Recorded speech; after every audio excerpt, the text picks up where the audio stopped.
Hi everyone, welcome back to my channel. I'm Huck. Today I am doing the second half of my winter break TBR. So I already did a video that was talking about the books that I wanted to read in the first half of my winter break because I am off from both work and school for 2 weeks. So I've already been off for 1 week and now I have 1 week left. So I thought I'd tell you about what I'm planning to read in the second half of my time off. So first of all, the book that I am currently reading is Spinning Silver by Naomi Novik. I mentioned this in the last video that I wanted to start this. Right now I'm a little over 50% of the way in, so I'm going to have to read this very quickly to finish it by the end of the year.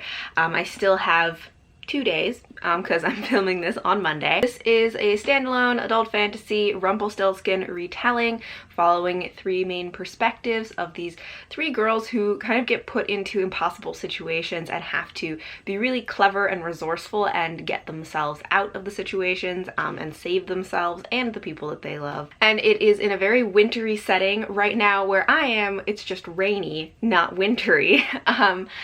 But so far, I am enjoying this. There are some things that I'm like not loving about it, but for the most part, I am liking it. And it's a really easy read. Like, I find Naomi Novik's writing style to just be really easy to read and really easy to fly through and just keep reading. Especially because right before this, the book I was reading was The Queens of Innisleer, which is just like a much denser book. And so coming off of that, almost anything feels like it's just so easy and fast to read. But in general, I do think that Naomi Novik's writing I really enjoy it, but it's also just really easy to get into. So, need to finish this very soon. I also am hoping that I will finish that one early enough that I have a little extra time to read The Tea Dragon Festival by Katie O'Neill. So this is a graphic novel that I'm sure everybody has seen around BookTube because everyone's been loving these books. The first one is The Tea Dragon Society, and then this is a companion. And it's just like, it's so cute. Little illustrations of these really adorable tea dragons. And I got this for Hanukkah this year when my family had a book night when we all went to Barnes & Noble. And so I'm really excited to read this one, and I am hoping that I will finish Spinning Silver. Oop, there we go. I'm hoping that I'll finish Spinning Silver early enough that I can still squeeze this one in before the end of the year. Because I feel like, you know, it would be nice to just end.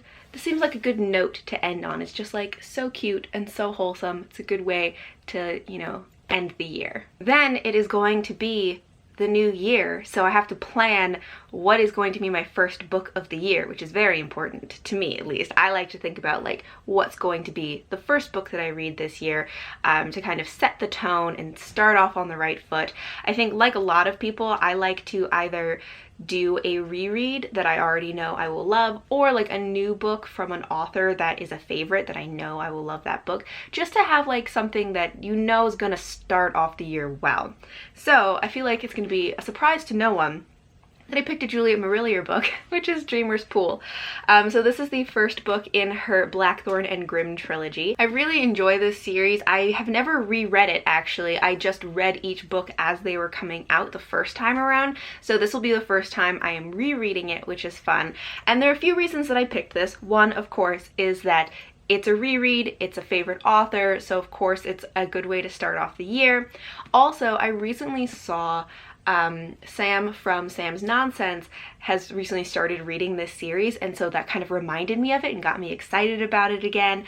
And then also I just kind of associate this series with this time of year because as this series was coming out, I don't know if it's when the books were released or just when I happened to get them, but I always got these books right around like end of December, beginning of January. So for the 3 years that these books were coming out, they were the first book that I would read each year for 3 years. And so now I kind of associate this series with like New Year and January and just like starting a fresh year and all of that. So it just seems like a good series, a good book to start out 2020 with. So this is what I'm going to be reading first thing in January. I've also been thinking about whether there is an audiobook that I want to listen to, but right now I just haven't really been in an audiobook mood. And I think part of that is because since I have been on vacation and I've been at home, I actually mostly listen to audiobooks when I am like commuting and traveling. And so I just like when I'm kind of puttering around the house, I would much rather physically read a book than listen to a book.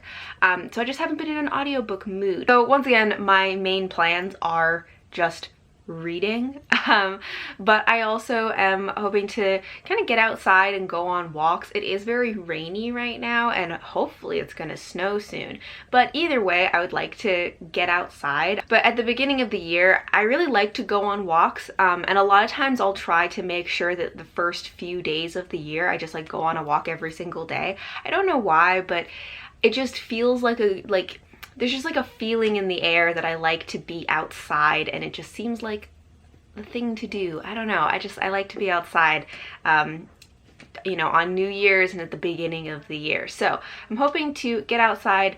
Of course, it's easy to just go on walks around my neighborhood, but maybe I'll like go somewhere a little more scenic. Who knows? We'll find out. Another thing I'm going to be doing that I'm very excited about is working on my 2020 reading journal.